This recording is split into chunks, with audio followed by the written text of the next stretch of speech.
Lo primero que quería decir era expresar mi agradecimiento, Guadalupe José, por la publicación de este libro acá. Además, me causa una cierta zozobra eso de obras de referencia. Habrá que ver si después lo leen, si siguen pensando lo mismo, pero es una estrategia editorial que tal vez puede tener un efecto paradojal, una especie de boomerang, que si esto es una obra de referencia, que sean las demás, ¿no? No, la verdad que bromas aparte me siento muy halagado. La UNAM es mi casa también. Yo enseñé acá 8 años en tiempos distantes, remotos ya, que más vale ni acordarme, no por esos tiempos, sino por todo el tiempo que pasó después, ¿verdad? Y realmente quería agradecerles por esta invitación. Segundo lugar, quería felicitarlos, no por la obra, sino por el enorme interés que este evento suscitó en las autoridades migratorias mexicanas, lo cual realmente me sorprendió muy gratamente, porque yo he venido a este país casi ininterrumpidamente desde que volví a la Argentina en el 84, volví permanentemente, salvo ahora un periodo que tuve unos problemitas de salud que me impidieron venir, y otras cosas, como decía José, pero siempre pasaba por migración así tranquilamente como cualquier turista más. Esta vez me distinguieron y hubo 3 funcionarios de 3 distintos niveles que se interesaron por ver y cómo era este seminario, y la UNAM y el CEICH, y realmente muy interesante, así que felicitaciones, porque siempre había esta tesis de que, bueno, en la UNAM hablamos para adentro y que no salimos para afuera. Bueno, pues estamos bien afuera ahí, en el aeropuerto hay gente que está muy interesada en esto, así que hay que seguir con esta línea. Bueno, esto es lo segundo que quería decir. El tercero, agradecer realmente los comentarios de Gilberto y José. Yo había pensado tal vez un enfoque diferente de la presentación del libro, pero me parece que son comentarios muy ricos, muy interesantes, y más que hablar yo del libro, tal vez referirme a ellos tangencialmente al libro. Además, creo que mañana tendremos ocasión de hablar, que es a las 12. Bueno, o sea que por ahí mañana ahí puedo. Y ahora, la verdad, me gustaría tomar en cuenta las cosas que dijeron ellos, porque me parece que son bien interesantes. Un dato que creo que no es anecdótico, aunque pueda parecer anecdótico, es decir, bueno, ¿por qué diablos yo me empecé a dedicar a este tema? Si yo me dedicaba antes a estudiar el pensamiento teórico político clásico, lo de Engels en aquel evento tan importante, ¿verdad? Todo lo que es la teoría marxista de la política, inclusive la referencia a los clásicos. Bueno, todo esto tiene una larga historia. El punto inicial fue cuando yo participé, como estaba de profesor visitante por un periodo breve, ¿no es cierto?, en la Universidad de Columbia. Y viene este señor Brzezinski, Zbigniew Brzezinski, ¿no es cierto?, del cual yo me he hecho un estudioso, pero sistemático, porque es el gran pensador del imperio. Y hay que leerlo y entenderlo y ver, digamos, qué es lo que tienen, qué es lo que se traen, ¿verdad? Hablando en mexicano, ¿qué es lo que te traes? Brzezinski, y se trae cosas terribles. Mañana la vamos a ver en detalle, ¿no es cierto? Pero cuando él presenta el libro, esto fue en finales del 97, principios del 98, en Colombia, hace la presentación de este texto, ¿no es cierto?, en donde habla del escenario internacional que se abría después del hundimiento de la Unión Soviética y todo lo que podía ocurrir en el mundo. Y el hombre acá en el texto hace, digamos, una barrida sistemática de las principales regiones del planeta y su incidencia, ¿no es cierto?, en el equilibrio geopolítico y estratégico mundial, y por qué son tan importantes. Y entonces, por supuesto, arranca con Europa, y bueno, y sigue con Europa Oriental y lo que era la ex Europa Oriental, la Unión Soviética. El libro es el gran tablero mundial, por si no los... ¿no es cierto? Y luego de ahí se pasa al Extremo Oriente, porque en Extremo Oriente está Japón, está China, está Corea, están los coreanos del norte, que son tipos muy extraños, más vale tenerlos bien bajo el microscopio para evitar que por ahí tire un cohete atómico a Seúl, ¿no es cierto? Luego, por supuesto, Medio Oriente, ¿no es cierto? Porque, bueno, ahí está el gran aliado de Estados Unidos en la región, que es Israel, lo ha dado una nueva prueba en Gaza en las últimas semanas, ¿no es cierto? Como Estados Unidos ha bancado, ha apoyado, avalado este exterminio genocida que se practicó una vez más en Gaza. Está también el gran Satán, que era Irán, en esos momentos, está Irak, digo, Medio Oriente, y bueno, y por supuesto Asia Central, porque ahí está el fundamentalismo yihadista en su raíz más profunda, ¿verdad? Ahí estaba la cueva donde finalmente dicen que lo agarraron a Bin Laden, aunque nadie sabe si hace que tiraron al mar era Bin Laden o era un muñeco, no se sabe todavía, ¿verdad? Y nada más. Y yo estaba ahí con algunos amigos latinoamericanos, nos sentimos humillados, ¿verdad? Ninguneados.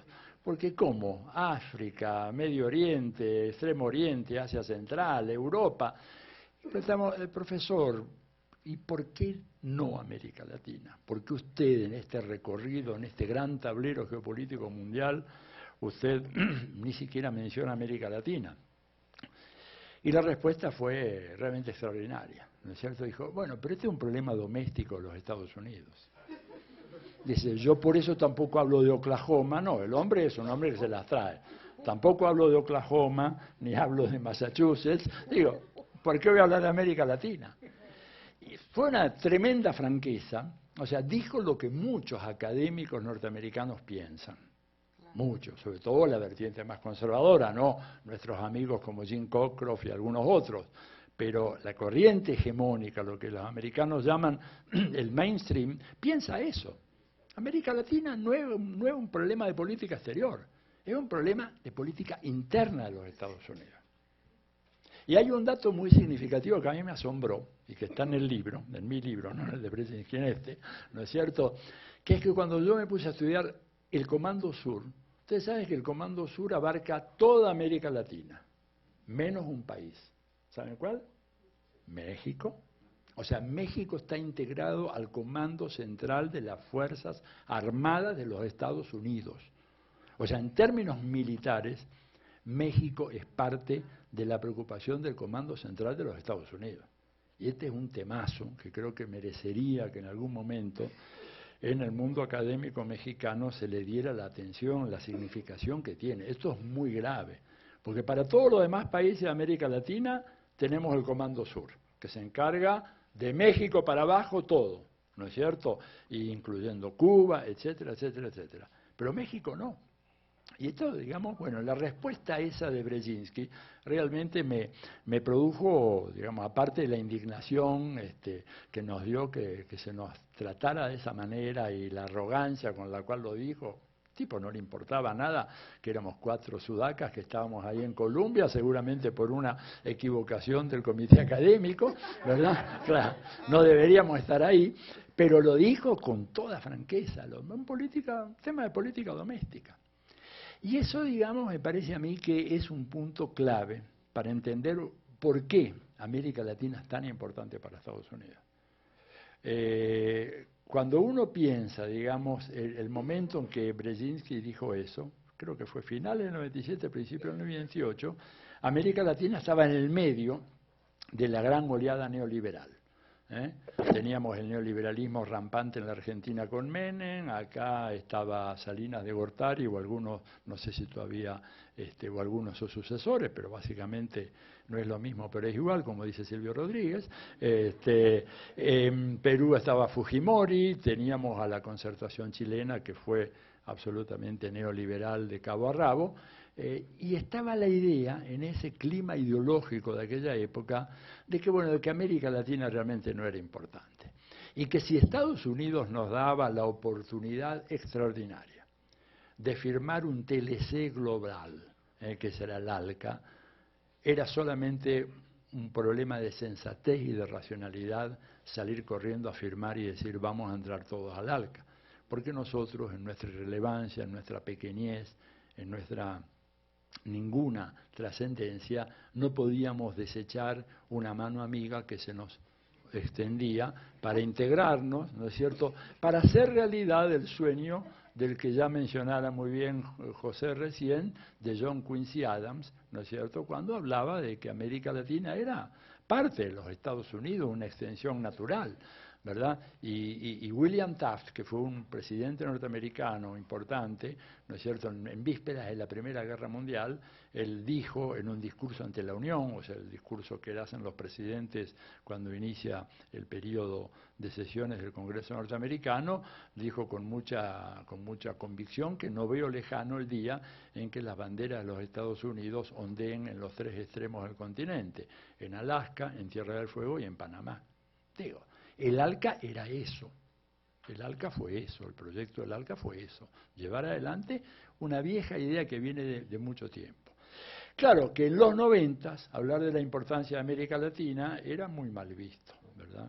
Realmente un poco éramos considerados casi folcloristas nosotros y por supuesto gente que no podía hablar de relaciones internacionales porque realmente las relaciones internacionales ellos seguían mucho lo que decía Henry Kissinger, que es otro criminal de guerra muy inteligente que hay que estudiar y estudiar muy seriamente, cuando Kissinger dijo la política internacional sigue un recorrido que arranca en Washington, pasa por Londres, baja luego a París, continúa por Moscú y termina en Beijing. Todo el resto, gente que está mirándola de afuera y que no tiene ninguna posibilidad de actuar ni de intervenir. Eso es lo único que importa.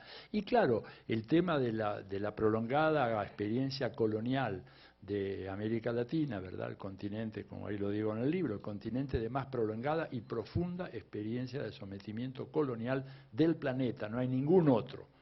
No hay ningún otro que haya tenido esa experiencia, hizo que nuestras élites intelectuales, políticas, culturales, económicas, etcétera, tuvieran esa noción colonizada de que la palabra del amo era la palabra verdadera. Por lo tanto, si decían que no éramos importantes, no somos importantes. Bueno, la realidad es que cuando uno mira la historia, cuando uno mira la realidad contemporánea, se da cuenta de la excepcional importancia que tiene América Latina y que contradice, ¿verdad?, lo que normalmente viene como discursos del Departamento de Estado, de algunos de los funcionarios, que aseguran que, y esto salió muy claro, por ejemplo, en la crisis de septiembre del 2010, cuando hubo la tentativa de golpe de Estado en contra de Correa en Ecuador, Arturo Valenzuela, que es un politólogo que se inscribe claramente en esta línea hegemónica de la corriente principal, el mainstream de la ciencia política americana, salió a decir de que realmente que no había que molestar al presidente Obama por un hecho de simple indisciplina policial, que ahí no había ningún golpe de Estado en marcha, que era un policías que realmente se amotinaron por una cuestión absolutamente menor, y que para los Estados Unidos, ¿verdad?, las prioridades eran muy otras. No podíamos distraer la atención del señor Obama cuando el problema número uno en ese momento es Medio Oriente, el problema número dos es China y el ascenso de China en el Extremo Oriente, el problema tres son los yihadistas en Asia Central, el problema número cuatro es el colapso del proyecto europeo, ¿verdad?, que priva a Estados Unidos de quien fuera su compinche sistemático y sigue siéndolo durante todo el siglo XX, y realmente que América Latina venía, si las cosas no estaban mal en África, en quinto lugar, pero en cuanto se complicaron un poquito en África, ustedes vienen en sexto lugar, ¿verdad? Bueno, esta es una de las más extraordinarias mentiras de la historia diplomática internacional, porque uno tendría varias preguntas para hacerle a Valenzuela, ¿verdad? Si esta región fue tan irrelevante, él tendría que explicar por qué fue la primera región para la cual la joven República Norteamericana elaboró una doctrina de política exterior, la ya mencionada doctrina Monroe. Digo, no se entiende para una región irrelevante que, de puro irrelevante que es, necesitó que elaboraran una doctrina de política exterior que fijara una orientación que el gobierno de Estados Unidos ha venido siguiendo durante casi 2 siglos. Primera cuestión. Uno podría decir, bueno, las otras políticas exteriores. Y la segunda es para Europa. ¿De qué año? De 1918. Una vez producida la Revolución Rusa, cuando se estaba viniendo abajo el Imperio Alemán, el Imperio Austrohúngaro, se estaba terminando la Primera Guerra Mundial, y ahí viene Wilson y plantea su doctrina, ¿no es cierto?, la llamada, mal llamada doctrina del idealismo, que no le impedía al compañero Wilson mandar tropas a Veracruz, a Nicaragua, a Haití y a cuántos países se opusieran a los designios norteamericanos y a imponer por fuerza del garrote y de las armas, no por el argumento idealista de Wilson, los intereses americanos. Pero fíjense que entre una doctrina política exterior y la otra transcurre casi un siglo, ¿verdad?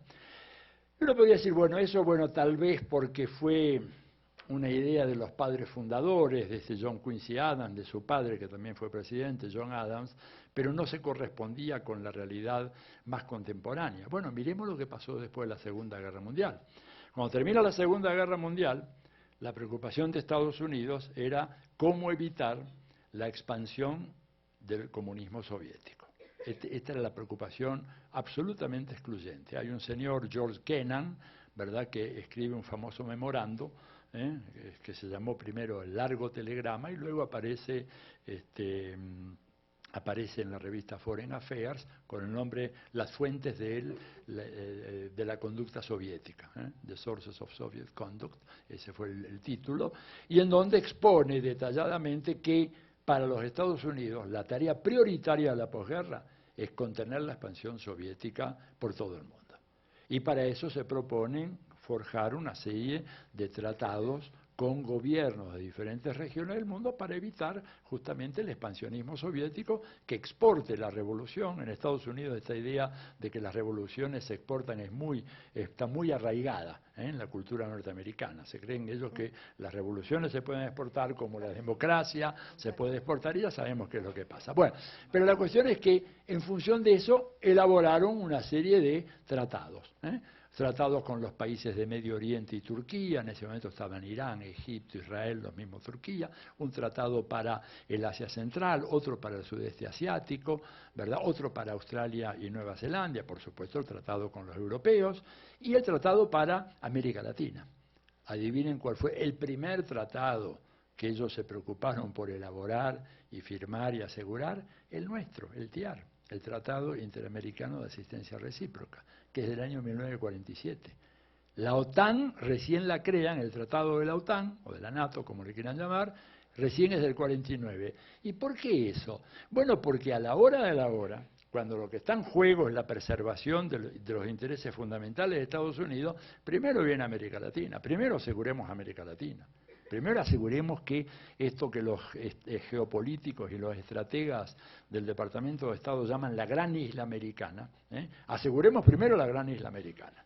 Y después hablamos de los europeos, de Medio Oriente y de todo lo demás. Pero lo primero es lo primero, ¿verdad? Contrariando las tesis que todavía hoy se mantienen. Bueno, también digo, acá habría muchos ejemplos, ¿verdad? El Comando Sur, ¿por qué el Comando Sur se crea a inicios de la década del 60? De pura casualidad, poco después de la Revolución Cubana. No vayan a pensar mal de que hay una reacción militar en contra de la Revolución Cubana, ¿no es cierto? Poco tiempo después de la Revolución Cubana aparece el Comando Sur. El Comando Africano lo crean en el 2007, para que vean la distancia fenomenal que hay, ¿no es cierto? Lo crean en el 2007, o sea, 40 años, 40 y pico años después que crearon el Comando Sur. ¿Por qué? Bueno, porque lo más importante es América Latina. ¿Qué África? Bueno, África que se arregle, por último, pero acá, en América Latina, las cosas son diferentes. Y si hablamos de intervencionismo, injerencismo norteamericano, ¿verdad? No hay ninguna región del mundo donde haya comparable al récord de intervenciones que los Estados Unidos ha hecho en la política doméstica de nuestros países, pero ni comparación, ¿verdad? Es una diferencia asombrosa. Ustedes pongo un par de ejemplos. ¿Por qué invaden Granada? ¿Verdad? Una pequeña islita. En el momento de la invasión, el año 83, estaba Reagan, ¿no es cierto?, al frente de los Estados Unidos. Granada tenía 60.000 habitantes.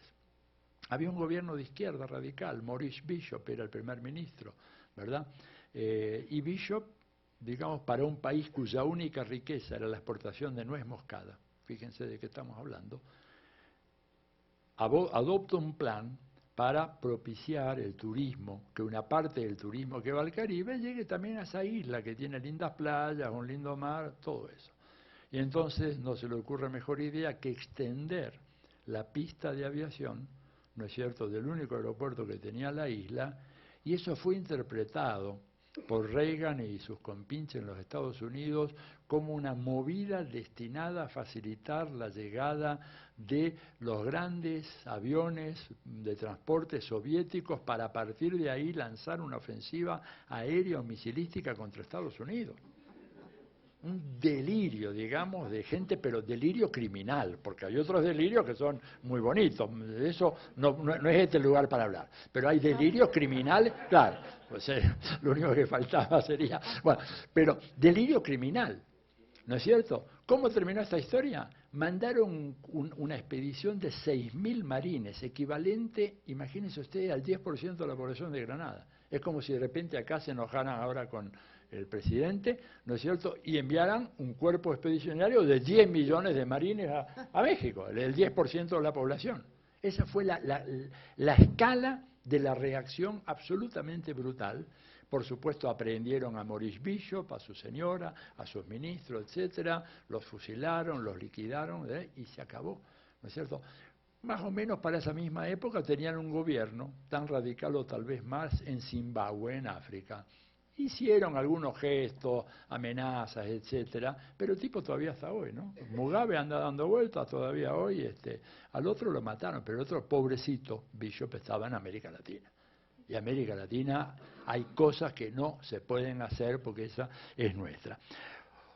Alguien podría decir, bueno, pero todo esto son especulaciones, conjeturas de conductas y reacciones políticas. ¿Es eso todo? No. Hay algo inclusive más de fondo todavía. América Latina es hoy por hoy el mayor emporio de bienes comunes o recursos naturales, para usar una expresión que no me gusta mucho, ¿no es cierto?, del mundo, ¿verdad? Se habla siempre del petróleo, olvidémonos del petróleo por un momento, acá está en América Latina entre el 42 y el 45% del agua dulce del planeta Tierra. Un planeta que está cada vez más sediento de agua, en donde hay partes importantes del mundo que tienen muy poca agua, en donde el sudoeste de los Estados Unidos está desertificándose a un ritmo impresionante, y acá con solo el 7% de la población mundial, tenemos entre el 42 y el 45%, y hay una diferencia según las estimaciones, pero esa es la cifra, el orden de magnitud del agua potable del planeta Tierra. Y claro, cuando uno comprueba esa realidad y luego mira los textos de los estrategos norteamericanos que aseguran en todos sus escritos que las guerras del siglo XXI fundamentalmente van a ser guerras del agua, bueno, pues acá este va a ser el gran escenario de las guerras del agua, porque acá hay agua, y hay agua en abundancia, y ya hay proyectos de cómo llevarse el agua. Y acá ustedes en México tienen el famoso acuífero de Chiapas, ¿no es cierto?, que es muy importante, pero que ya existen planes en los Estados Unidos para ver de qué manera pueden, a través del acuífero de Chiapas, llevar el agua para regar el sudoeste mexicano, donde hay dos grandes ciudades como Los Ángeles y San Diego. Hay planes ya de factibilidad que se están barajando y que ellos están examinando. Así que hay que estar con mucho cuidado, que uno no los tomen de sorpresa y que de repente ven que empiezan a montar grandes cañerías o tuberías o ver cualquier manera porque necesitan el agua. Entonces América Latina tiene el agua. Tiene el país con la mayor reserva petrolera del mundo, que ya no es más Saudi Arabia, es Venezuela. Brasil ha descubierto una enorme cantidad de petróleo offshore, que es muy importante, hay petróleo en Colombia, hay petróleo, digamos, en Bolivia, hay yacimiento prospectivo muy importante de petróleo no convencional en la Argentina, en Vaca Muerta, digamos. Y Estados Unidos, un país que necesita importar todos los días entre 15, 16 hasta 18 millones de barriles de petróleo. ¿Qué mejor que pegar el manotazo y agarrar el petróleo venezolano, ¿no es cierto?, en donde Chávez y Maduro han estado vendiendo petróleo, pero no en la cantidad que Estados Unidos quiere. Estados Unidos quisiera que Venezuela vendiera diariamente o extrajera diariamente 5 millones de barriles de crudo por día, lo cual haría que, por más que haya mucho petróleo en Venezuela, se agotaría en un plazo relativamente breve. Y hay una política de conservar ese petróleo lo más que se pueda. Le están vendiendo 1.100.000, 1.200.000 barriles por día, no les alcanza, quieren más. Y además hay una seducción irresistible, y es que el buque cisterna que trae el petróleo de la zona de Maracaibo, de la faja del Orinoco, llega a los puertos de Texas, ¿verdad?, en 4 días de navegación, 3 días y medio de navegación, por lo que es un mar interior de los Estados Unidos. Porque el Caribe, cuando, bueno, mañana vamos a ver el mapa con las bases militares, van a ver, está absolutamente controlado por bases militares de los Estados Unidos.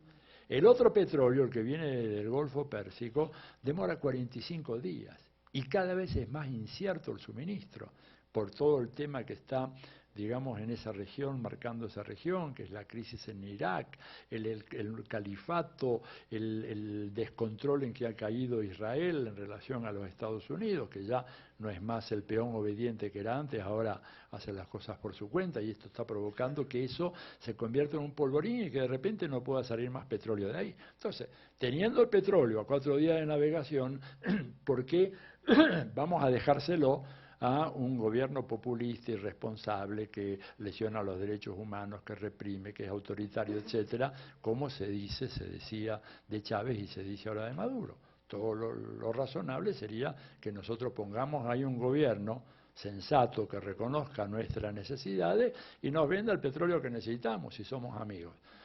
Bueno, petróleo, gas, por supuesto, mucho, ¿no es cierto?, minerales estratégicos, enorme cantidad de minerales estratégicos que para Estados Unidos son decisivos, sobre todo para su industria de la defensa, y sobre todo biodiversidad, que es la otra cosa. La mitad de la biodiversidad mundial se encuentra en la gran cuenca amazónica y subamazónica, la mitad. Y uno dice, ¿y eso qué tiene que ver? Mucho, con todo, prácticamente todo lo que es la ingeniería genética de hoy, que repercute sobre el capitalismo agrario. Cuando hablamos de ingeniería genética, hablamos de semillas genéticamente modificadas. Hablamos de lo que ha pasado en México con el TLC, país del cual el maíz es originario, que ahora tiene que importar un maíz que viene de afuera, que tiene una marca registrada. Esto ha llegado a tal nivel, ¿no es cierto?, que yo estoy trabajando un poquito en ese tema ahora para lo que probablemente sea la continuación de ese libro. Está tan trabajado el tema de la ingeniería genética que en este momento, por ejemplo, han elaborado un dispositivo para poder identificar cuando se cargan las semillas de soja, o los granos de soja, perdón, en los barcos, si ese grano de soja fue modificado de acuerdo a la norma Monsanto o no.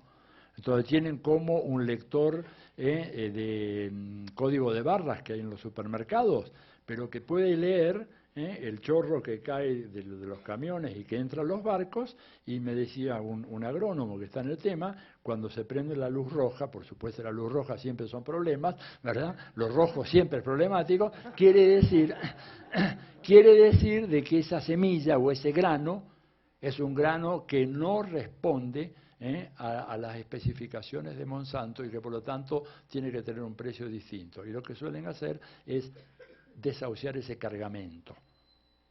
Eso es biodiversidad. Eso tiene que ver con nosotros, lo que tenemos nosotros acá.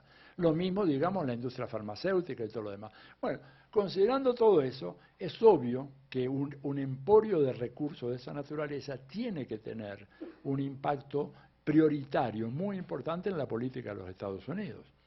Y claro, sobre todo cuando surgen gobiernos que han intentado hacer una recuperación de esos recursos naturales. Caso de los gobiernos estos bolivarianos, como ya a veces les llamo en el libro, ¿verdad? Chávez recupera para Venezuela lo que estaba antes en manos de una pseudo empresa petrolera estatal, que no lo era. Que era Maravén y todo el conjunto de empresas, aquellas que eran empresas del Estado, pero que, por ejemplo, no tributaban para nada al fisco venezolano. Y hoy en día probablemente haya salido acá en México la noticia, porque en general las noticias sobre Venezuela están calcadas en todos los países de América Latina, de que dicen que ahora Venezuela está importando petróleo y que PDVSA está en una crisis tremenda, etcétera. Lo que no les dicen, primero, que eso es un rumor y no es un dato confirmado. Absolutamente. No hay nadie en PDVSA que haya confirmado eso. ni creo yo que lo vayan a confirmar porque no es cierto. Pero de todas maneras, hay otro dato que es complementario a ese y que sí hay que conocer, y es que PDVSA ha sido absolutamente esencial para hacer posible el sostenimiento financiero de las políticas sociales del Estado venezolano. Y si Venezuela hizo la proeza de construir 600.000 viviendas en los últimos 4 años, escuchen el número, no es fácil, 600.000 viviendas, tamaño, superficie promedio de la vivienda son 72 metros cuadrados, hay algunas más grandes y otras un poquito más chicas, pero la media es 72. Viviendas que se entregan totalmente equipadas, hasta inclusive con un plasma de televisor por habitación, fue porque PDVSA financió esa política social de inclusión de 600.000 familias venezolanas. El cable de Reuters, que es el que origina toda esta discusión, no dice esto. Da lugar a ese otro rumor, pero no dice, bueno, supongamos que sea cierto, ¿qué hicieron con ese dinero? El supuesto se lo robaron. No, lo que ocurrió fue que financiaron el programa más extraordinario, yo no conozco ningún otro, ni siquiera en la reconstrucción de Alemania o de Francia después de la Segunda Guerra Mundial hubo algo así. Por el mejor de los casos te entregaban un departamento no muy grande y por supuesto pelado. Acá te lo dan entero. Sillas, camas, cocina, refrigeradora, plasma, digo. Y esto fue posible porque PDVSA se puso al servicio de un proyecto de consolidación de la inclusión social de millones de familias venezolanas que habían quedado en la crisis más absoluta, ¿verdad?, con la Cuarta República, y que después, para colmo, con el tema de los aludes y los deslaves, se produjo una situación límite. Entonces, hay que entender un poco que, bueno, estos gobiernos, al hacer esa recuperación de los recursos naturales, se plantan objetivamente en contra del imperialismo. Simplemente con esa política, no hace falta nada más. Simplemente al hacer eso, ya el imperialismo te identifica como un enemigo a combatir, por cualquier medio, legales o ilegales, ¿verdad? Por cualquier medio. Y es lo que estamos viendo. Bueno, mañana hablaremos de eso, de la gran contraofensiva imperialista que hay hoy en contra de los gobiernos que no necesitan ser demasiado de izquierda, porque uno no podría decir, digamos, que el gobierno de Dilma Rousseff en Brasil es un gobierno realmente de izquierda, tampoco lo es el gobierno argentino, son gobiernos progresistas, de centro-izquierda, con un reformismo muy moderado. Digo, hay una línea que a mí me parece muy importante para evitar confusiones entre los gobiernos bolivarianos, Bolivia, Ecuador y Venezuela, por supuesto más allá de la Revolución Cubana, y gobiernos como Argentina, Brasil, Chile y Uruguay. ¿Cuál es esa línea de corte, a mi manera de ver, decisiva? Que en los 3 primeros lo que hay es un enfrentamiento abierto entre el Estado y las clases dominantes. En los países del litoral sur, Argentina, Brasil, Uruguay y Chile, ¿no es cierto?, lo que hay es una relación de acomodación, por momentos compleja según los temas, ¿verdad? Pero, por ejemplo, si yo debo hacer caso a lo que dice mi presidenta en la Argentina, cuando habla de los empresarios, dicen esta gente que durante muchos años se la ha llevado al dinero, dice, ¿no? Se la ha llevado con pala. Bueno, pues quien se lleva el dinero con pala no tiene muchas razones para quejarse del Estado que le permite llevarse ese dinero con pala. Pero nadie dice eso en Venezuela, ni en Bolivia, ni en Ecuador, ¿verdad? Porque evidentemente no se lo llevaron con pala, sino todo lo contrario. Y esto es lo que explica, digamos, pero la animosidad que existe en aquellos países. Uno podría decir, bueno, pero en la Argentina se nota que algunos periódicos y ciertas fuerzas políticas tienen un encono muy fuerte contra el gobierno nacional, es cierto, pero digamos, para hacer una referencia bibliográfica ya archi sabida, en el 18 Brumario de Luis Bonaparte, Marx señala muy claramente la distinción que hay entre la clase y lo que él llamó en ese texto los representantes literarios y políticos de esa clase. Lo que vemos, por ejemplo, en países como la Argentina o mismo en Brasil, en donde, por ejemplo, el sistema bancario en Brasil tuvo durante la gestión de los 8 años del presidente Lula las tasas de rentabilidad más fenomenales en 200 años de historia. Sin embargo, algunos de los periódicos que pretenden representar ese sector ¿no es cierto?, financiero-bancario, están por ahí haciendo críticas terribles en contra de Lula y en contra de Dilma. Bueno, hay que diferenciar entonces eso que decía Marx entre los representantes políticos literarios y la clase en sí, que esa clase en sí no tiene ningún problema. Pero para Estados Unidos, el hecho de que Brasil y Argentina, el hecho de que Lula y Néstor Kirchner hubieran sido instrumentales en apoyar la iniciativa de Chávez de echar abajo el ALCA, el Mar del Plata, en el 2005, constituye una desobediencia imperdonable y que se la van a cobrar durante mucho, mucho tiempo. Por eso, digamos, es que vemos todas las maniobras que han habido en contra de Dilma el año pasado. Ustedes recuerdan cómo se armó una bola de nieve a partir de una reivindicación que originariamente en Brasil, antes de que estallara todo esto, no tenía mucho impacto y sin embargo se transformó en un movimiento que inclusive llegó a poner en tela de juicio la misma realización del Mundial de Fútbol, para que se den una idea. Ahora, bueno, este es un trabajo que los amigos de la CIA, de paso saludo a algunos de los que normalmente atiende a todas mis conferencias, les digo, y me sigue en el Facebook y en el Twitter, realmente me siento honrado, no soy tan importante, más importante Fidel, es Raúl, es Correa, es Maduro, Evo, y no pierdan tiempo conmigo, por favor, digo. Claro, miren, les están degollando norteamericanos y ustedes están perdiendo tiempo estúpidamente en escuchar a ver qué es lo que puedo decir yo o ver esa filmación. Sean inteligentes, muchachos, por favor. Bueno, seguimos. Entonces, realmente me parece a mí que... No, se van a enojar, si no... Bueno, este es uno de los puntos. Ahora, yendo a algunas de las cuestiones que planteaban, sí, evidentemente, el imperialismo en fase de decadencia se vuelve mucho más brutal. Y yo les pongo un solo ejemplo que es decisivo. ¿Cuándo fue peor el colonialismo francés que en la guerra de Argelia? No hay ningún otro, nada, pero fue de una brutalidad, una cosa sanguinaria, ¿no es cierto?, absolutamente fuera de los marcos de lo que había sido la ya de por sí violenta ascensión colonialista francesa. O pregúntense si no también por el mismo imperialismo británico. Mahatma Gandhi era quien denunciaba la atrocidad, la brutalidad, ¿no es cierto?, con la cual estaban actuando los británicos cuando la India se despierta y quiere ser independiente. Entonces, y eso es muy importante para nosotros, para entenderlo hoy. Esta gente viene dispuesta a todo.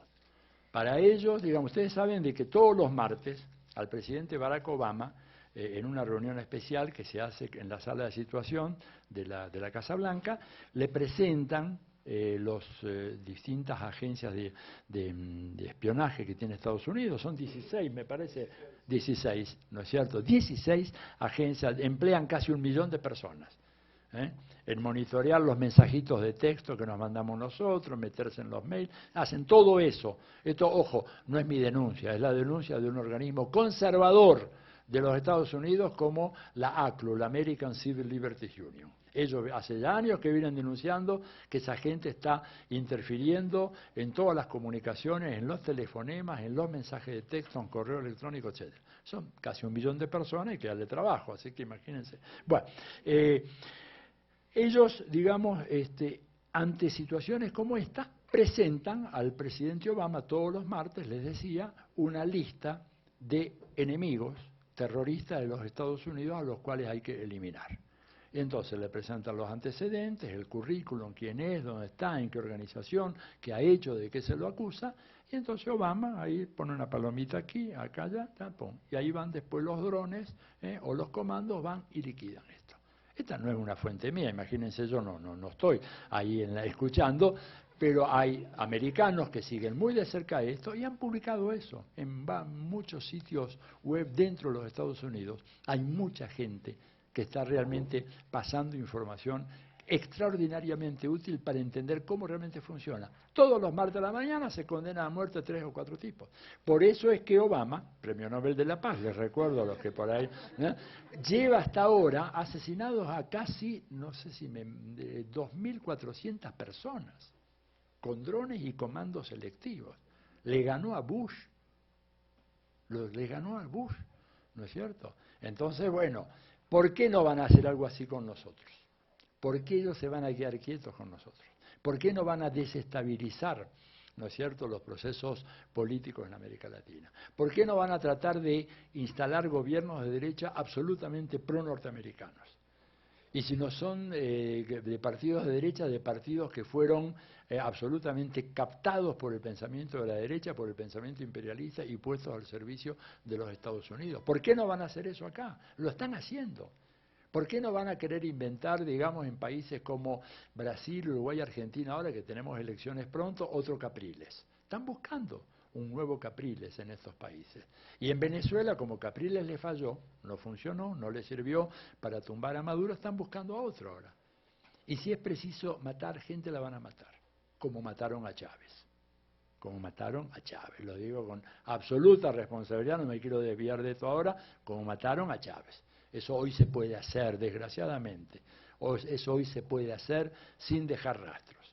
Los chicos, aquellos que están ahí escuchando, saben muy bien cómo se hace esto. Ya en el año 1975 hubo un comité especial del Senado de los Estados Unidos investigando el desarrollo que estaba haciendo la CIA de un arma mortal que podía eliminar a una persona sin que ésta se diera cuenta que la estaban baleando, porque no era como una bala común. Bueno, en fin, si quieren después, si interesa el tema, lo podemos hablar. Era una cosa especial. Ya en 1975, y hay una foto de los dos senadores, Frank Church, demócrata, y John Tower, republicano, mostrando el pistolón ese muy, muy especial con el cual podían matar a esta gente.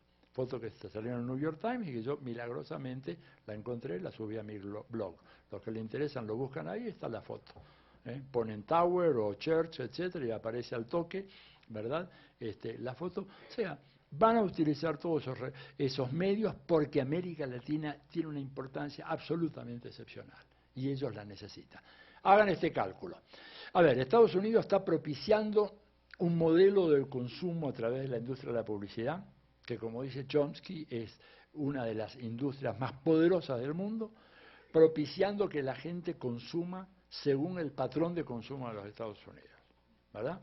Eso uno lo ve cuando va a países inclusive muy pobres de África, yo lo he visto, ¿verdad? Por ejemplo en Camerún. Sin embargo, la misma publicidad, ¿verdad? A las madres que alimenten a los chicos con leche en polvo Nestlé, que la leche materna le hace mal, digo, cosas, patrón de consumo brutal, ¿verdad?, de los Estados Unidos. Bueno, si eso llegara a concretarse en realidad, ¿cuánto tiempo duraría el petróleo que hoy tenemos en el planeta Tierra? Los ecologistas franceses, Alain Lipietz y los verdes franceses hicieron un cálculo hace pocos años. El resultado era de que si en ese momento eran 7.000 millones, ahora son un poquito más, si los 7.000 millones consumiéramos gasolina, ¿no es cierto?, como consumen los Estados Unidos, el petróleo del planeta Tierra se acaba en 19 días. O sea, este patrón de consumo es para el tercio más rico de la población mundial, y a los 2/3 restantes hay que aplastarlos como sea. Porque si ellos vienen a consumir este petróleo, no va a haber. Bueno, por empezar, el precio se iría a las nubes, ¿no es cierto? Y así con un montón de otros datos. Ahí en el libro, por ejemplo, pongo un gráfico que hicieron unos expertos, creo que fue en Gran Bretaña, ya ni me acuerdo, creo que fue en Gran Bretaña, sobre cuántos planetas serían necesarios si el patrón de consumo americano en todos los órdenes, no solamente petróleo, se universalizara. Y bueno, la conclusión es que harían falta 5 planetas y medio. Como no hay 5 planetas y medio, lo que podemos hacer es que los pobres se queden sumidos en la pobreza más abyecta hasta el fin de los tiempos, o hasta que decidan hacer la revolución, que no sería mala idea ante una coyuntura como esta, ¿verdad? Pero esta es la realidad. No alcanza para todos. Y entonces van a hacerse fuertes y van a aplicar todo el rigor de su enorme aparato militar sobre nosotros. Ahora, evidentemente esto me lleva a uno de los temas marcados por ambos, por Gilberto y por José, sobre el tema del extractivismo y todo lo demás, ¿verdad? Que yo creo que dio lugar a algunos planteamientos muy románticos, ¿verdad? Y a mi juicio, digamos, históricamente desacertados. Por empezar, desde que por lo menos desde el descubrimiento de la agricultura, La pobre Pachamama viene siendo modificada por la actividad de los humanos.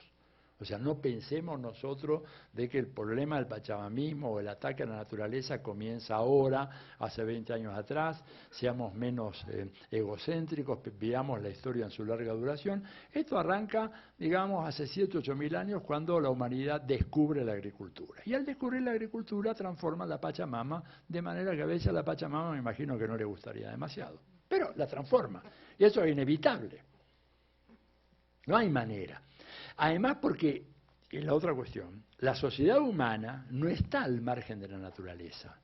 Nosotros no somos extraterrestres, somos parte, somos la evolución supuestamente más avanzada de una familia llamada chimpancés, que a lo largo, sí, este es nuestro ancestro, ¿verdad? O sea, no descendemos de Einstein o de Moisés, descendemos de un modesto chimpancé que andaba ahí colgado por los árboles y de repente se pudo parar, poner derechito y bueno, y empuñó un arma y con el arma sometió al otro y ahí construyó un sistema. Digo, esta es la realidad. Entonces, a partir de ese dato, la idea de que, bueno, la intangibilidad de la naturaleza es una idea que realmente no tiene mucho sentido. Obviamente que hay que repudiar y combatir la explotación que hace el capitalismo de la naturaleza. Pero pedirle, digamos, a Evo Morales, que está sentado sobre una montaña de litio, el litio es el petróleo, el litio va a ser el siglo XXI lo que el petróleo fue en el siglo XX.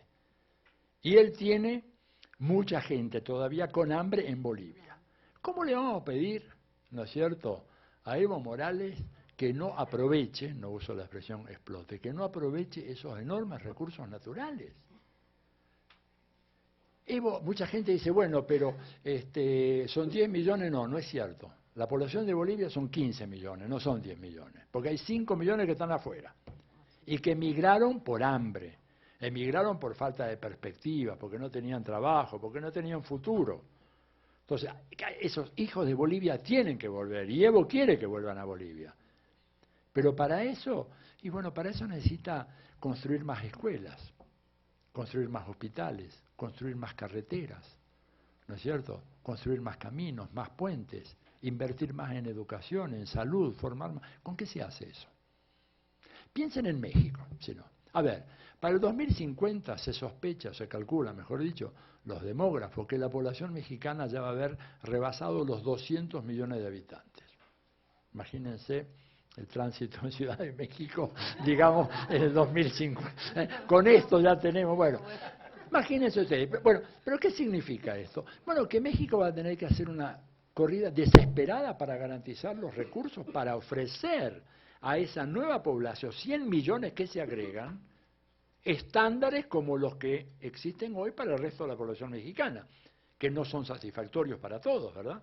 Bueno, entonces, digamos, el planteo del pachamamismo ingenuo, decir, bueno, no, la naturaleza no se toca, etcétera, es un planteo que termina, a mi manera de ver, y lo digo en el libro, por eso algunos se han enojado, ¿no es cierto?, en una postura reaccionaria, como la de los neomalthusianos que dicen crecimiento cero, no crezcamos más. ¿Por qué? Y porque nosotros ya nos desarrollamos.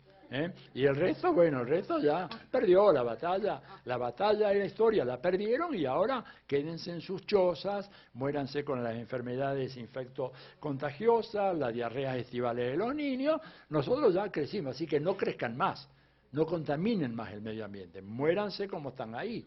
Digo, ciudades como Yaoundé, la capital de Camerún, ¿verdad? Ustedes salen del primer cuadro, que son unas pocas manzanas, y ya tienen los desechos cloacales a cielo abierto. Una ciudad con temperaturas en verano de 40 45 grados, ¿verdad? Una nube de moscas, mosquitos, bichos de todo tipo, y además como no hay papel, porque el otro tema, el papel es casi un privilegio de los países desarrollados.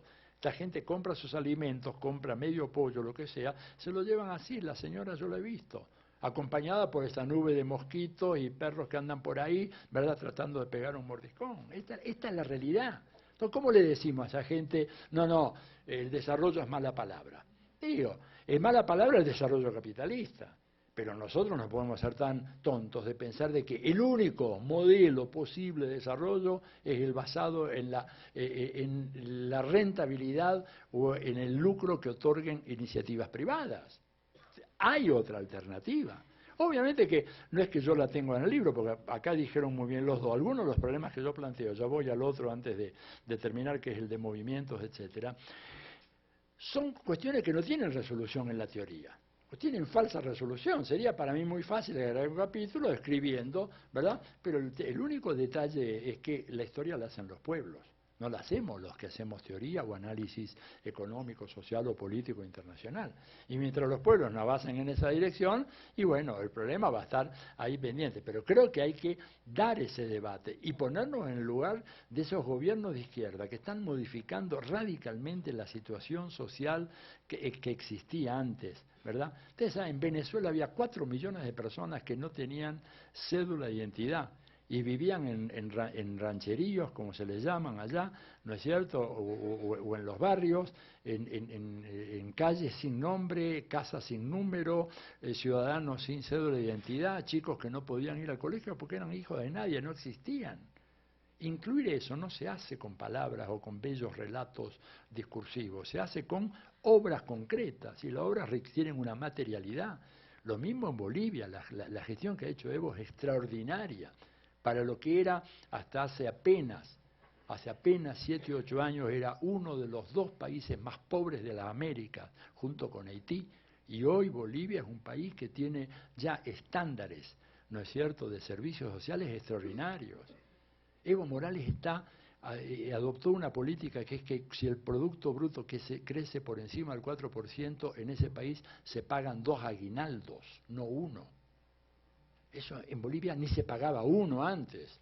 Como decía García Linera en una charla, dice, para ir a pagar el aguinaldo los ministros de Finanzas tenían que ir a mendigar a Washington un prestamito para pagar los aguinaldos en el sector público. Ahora pagan 2 aguinaldos, ¿no es cierto? Y toda la población mayor de 60 años tiene su cobertura jubilatoria, toda sin excepción. Por haber traspasado los 60 años ya está.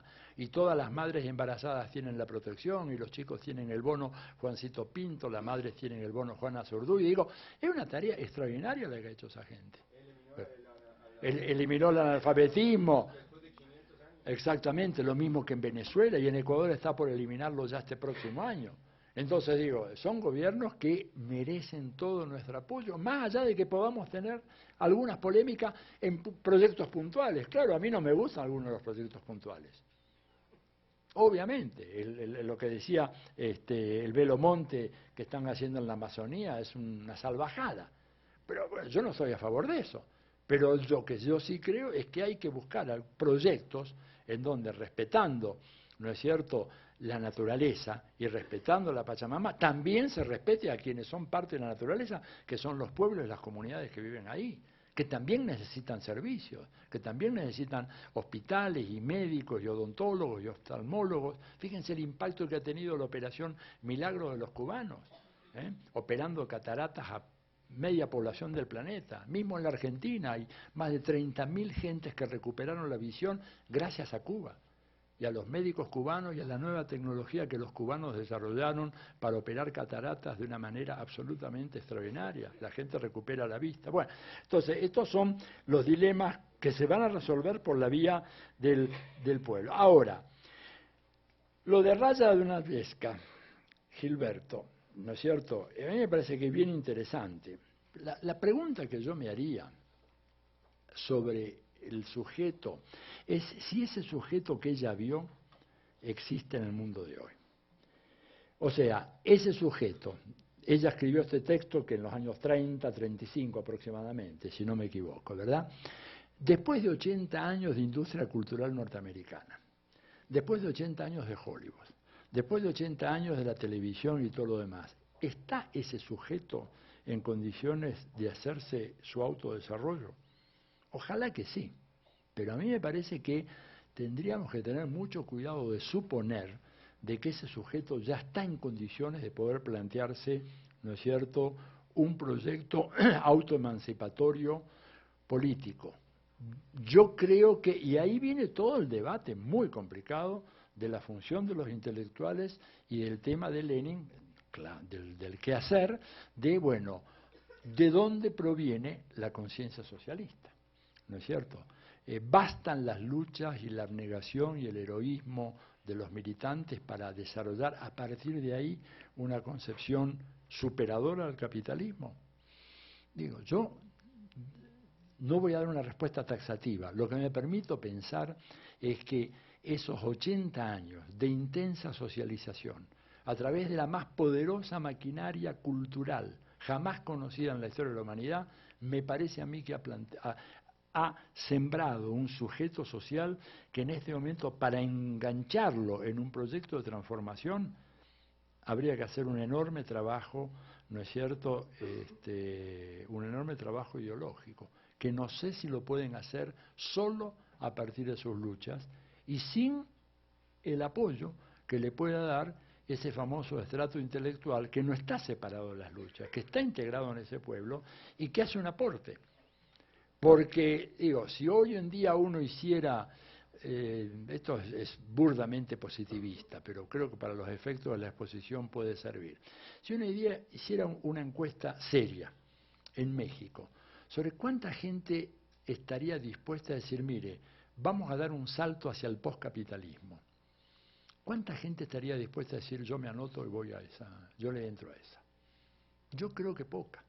Creo que poca inclusive en países como Venezuela, en Bolivia y en Ecuador. Yo esto lo pude más o menos verificar allá. No es tan fácil, porque hoy en día el capitalismo se ha transformado en el pensamiento natural.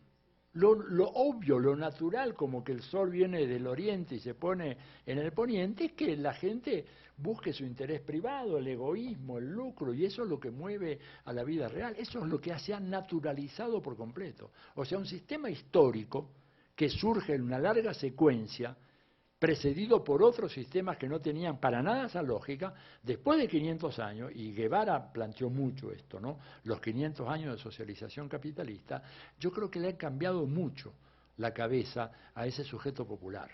Ojalá que me equivoque y que exista lo que Raya decía, pero tengo la impresión de que es complicado el desafío. Y lo otro que había que preguntarse en relación a esto, supongamos de que esa cabeza no cambió.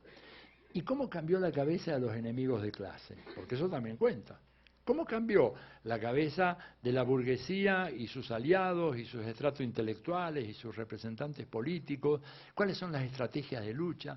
¿Cómo metemos, por ejemplo, ahí toda la elaboración que hizo este señor Eugene Sharp, ¿no es cierto?, sobre las estrategias no violentas de cambio de régimen, etcétera, etcétera, que son verdaderos sistemas de lavado de cabeza, como esto que acaba de presentar el libro ahora Gilberto, ¿no es cierto?, la contrainsurgencia, el proyecto Minerva y todo lo demás. Eso ha cambiado la cabeza de la gente, el sujeto popular, y también la cabeza de nuestros enemigos. Y la última sobre el tema de movimientos sí, movimientos no. Yo creo haber dicho en el trabajo de que a mí yo tengo un enorme respeto por los movimientos sociales y creo, por ejemplo, no podemos entender, fíjense ustedes, lo que ha pasado en Bolivia tiene que ver con los movimientos sociales. Por eso algunos dicen, no es la dictadura del proletariado, es la dictadura de los movimientos sociales. Eso lo dicen así, con un poco de sorna, ¿no es cierto? O digamos, Correa en Ecuador surge después de 3 grandes movilizaciones donde movimientos sociales derrocan a 3 gobiernos antipopulares neoliberales. Y bueno, y Chávez no se entiende sin el Caracazo y sin lo que fue el rescate de Chávez de los golpistas en el 2002. Entonces, lejos de mí decir, bueno, repudiar o cuestionar a los movimientos. Lo que digo, pero, es que eso solo no basta. Eso solo no basta.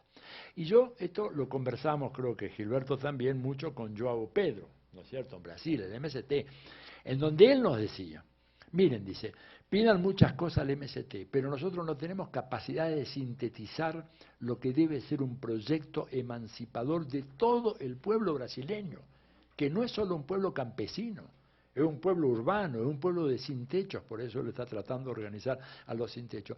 Y nosotros necesitamos que alguien cumpla esas funciones, y acá Gramsci diría, bueno, esa es la función del partido. de un partido genuinamente revolucionario, es la función organizativa, conectiva, que decía Gramsci, de sintetizar las demandas particulares en un gran proyecto que englobe al conjunto de la nación. Y si eso no se hace, no tenemos chance de derrotar a nuestros enemigos, porque ellos sí tienen un proyecto para el conjunto de la nación. Un proyecto de sometimiento, un proyecto de anexión, un proyecto de convertirnos en un Estado dependiente o países ya vinculados definitivamente, políticamente dependientes de los Estados Unidos.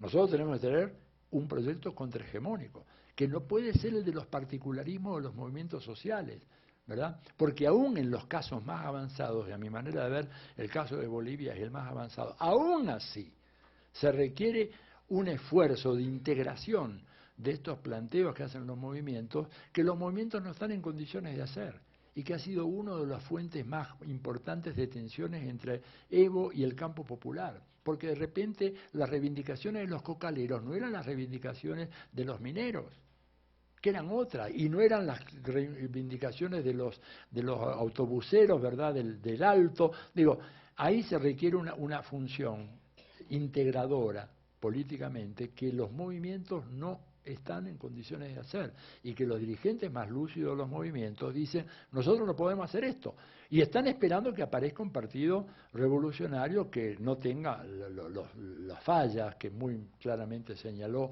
el verticalismo, la sumisión, la resignación sobre los sujetos, etcétera, pero ellos están esperando que aparezca de alguna manera ese nuevo partido, ese nuevo príncipe moderno que decía Gramsci, que sea capaz de superar esas fallas históricas que tuvieron algunos de los partidos de vanguardia y que fueron las que provocaron finalmente su derrumbe. Pero ellos son muy conscientes, por ejemplo, de que no pueden cumplir esa función. Eso es lo que yo traté de plantear en el libro, y por supuesto es un tema abierto, y la resolución va a ser dada por la praxis histórica y no por un par de páginas más que le pueda agregar en la próxima edición. Bueno, muchas gracias.